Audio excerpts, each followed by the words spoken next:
But first, for 4 years, he was Speaker of the House of Representatives. He's been touring the country, contemplating a run for the White House, talking about American solutions. He's with us this morning. Newt Gingrich, welcome back. It's good to be here. Let me start with Iraq on the minds of all Americans and show them what you said a few weeks ago up in New Hampshire. Former House Speaker Newt Gingrich told a New Hampshire audience that unless the Bush administration admits that the war in Iraq is a failure, it will never develop a strategy to leave the country successfully. Why is the war a failure?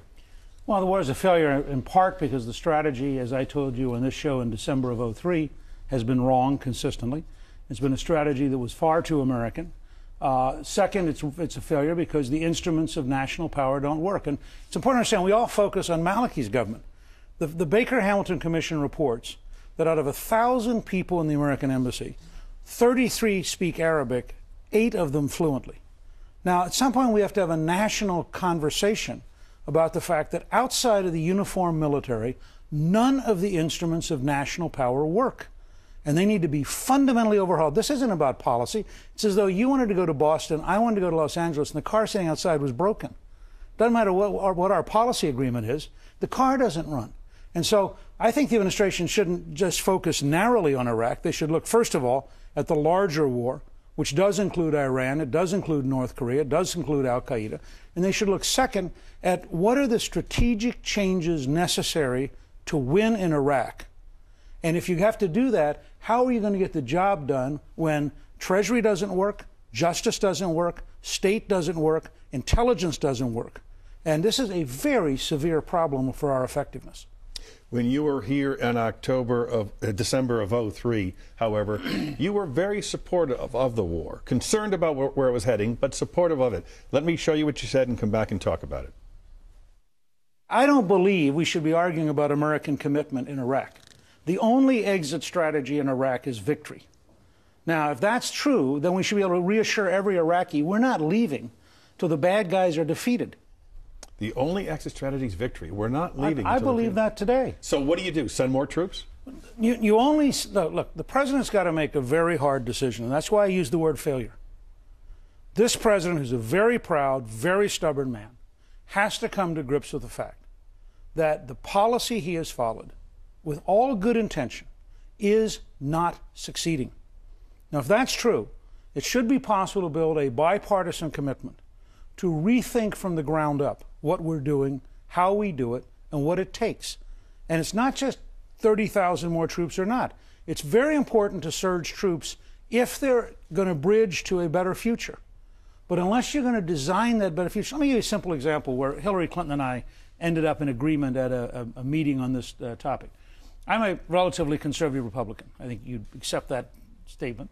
I believe a Franklin Delano Roosevelt Civil Conservation Corps designed to mop up every young Iraqi male who's unemployed would be as big a strategic step in Iraq towards victory as whether you have more troops or fewer troops. The fact you have 60% unemployment among young males in Iraq is a disaster. Now, if we can't, but we have no instrument of national power today, other than the military, that could possibly run a program that was a civil conservation corps for young Iraqis. And that would be an example of a totally different approach that would, I think, work significantly. That's a component of how you get to a stable, self-governing, self-defending Iraqi future. But the challenge I have for all of our good friends who are honest, well-meaning people who say, well, we can afford to run, we can afford to leave, we can afford this, is describe the cost of defeat. In 1979, under Jimmy Carter, America was seen as weak. There were hostages held in Iraq and Iran against all international law. There was an American embassy under siege in Pakistan. There was an American ambassador killed in Afghanistan.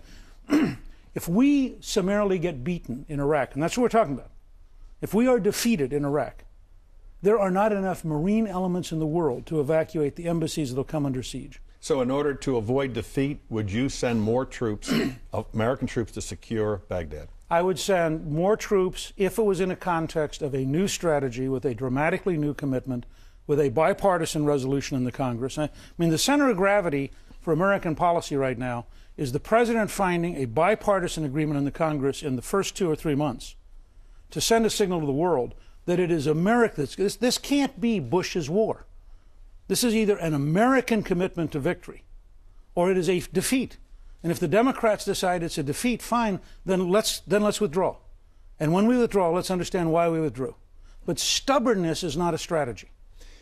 When the war was first conceived, you were on the Defense Policy Board of Secretary Rumsfeld. I went back and reread Michael Gordon's book, Cobra 2. And you play a role in that. Let me share that with you and our viewers and come back and talk about it. At the Pentagon, Rumsfeld and his advisors saw that the plan to invade Iraq was at a formative stage and that this was the time to shape it. Newt Gingrich was one of them. The former House Republican leader had Rumsfeld's ear. Gingrich had been appointed by Rumsfeld to the Defense Policy Board.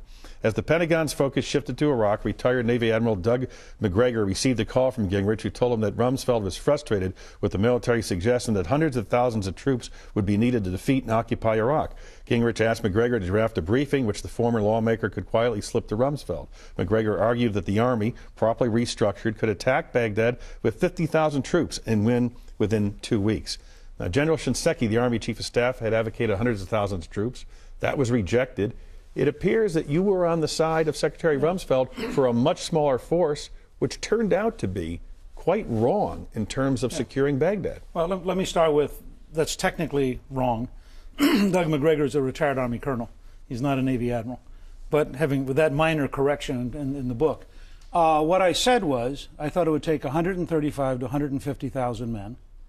I thought that, and I wrote a paper in August of 2002 called Operation Switch, which said you can only go in light if you hire the Iraqi regular army, but that you have to have a plan to have Iraqis patrolling the streets within 2 to 3 weeks, which, by the way, the British did in Basra. You had to have a plan that said you're going to have an Iraqi interim government exactly like Afghanistan, which Khalilzad was prepared to do. So we had too few troops going in. No, there were two strategies. Shinseki is exactly, if you're going to appoint Bremer and have an American domination, you'd better send 500,000 to 1 million men.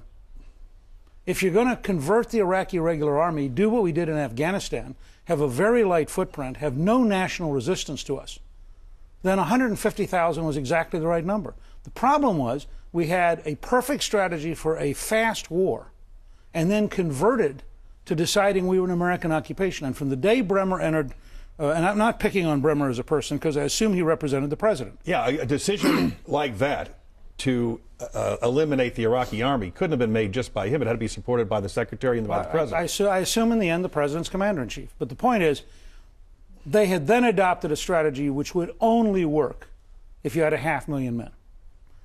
And that's why, frankly, I went public in the fall of '03, because it was very clear that the two things that were the most startling to me were that we had imposed American nationalism.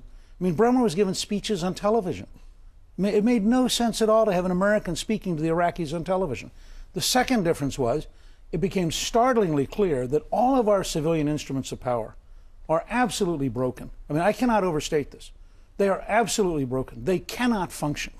And the Agency for International Development is an absurdity. The State Department is totally unprepared for this kind of war. And these are not negatives. I think you need a 50% bigger State Department with a dramatic investment in information technology, with an entire new training program. So I'm not picking on the current State Department. I'm saying by any objective standard, none of our civilian instruments work. And this is a huge national problem. It's not a Bush problem. This is an American problem. But there were some fundamental judgments made that we would be greeted as liberators, that we would not need hundreds of thousands of troops, that there were weapons of mass destruction, that the oil would pay for the reconstruction, that there wouldn't be sectarian violence. Most of those fundamental judgments were just plain wrong. Well, you and I have a disagreement here. It's a question. No, the way you said it, it was a judgment. A question. Okay, question. Good, okay. Dave Petraeus in northern Iraq hired 15,000 Iraqi soldiers in 6 weeks. The U.S. Marine Corps had Iraqi generals teaching professional education courses about how they'd fought the Iraq-Iran war. There was a program underway in April and May that would have reintegrated that society probably by the end of summer. It required dealing with the sheikhs. It required a whole range of things.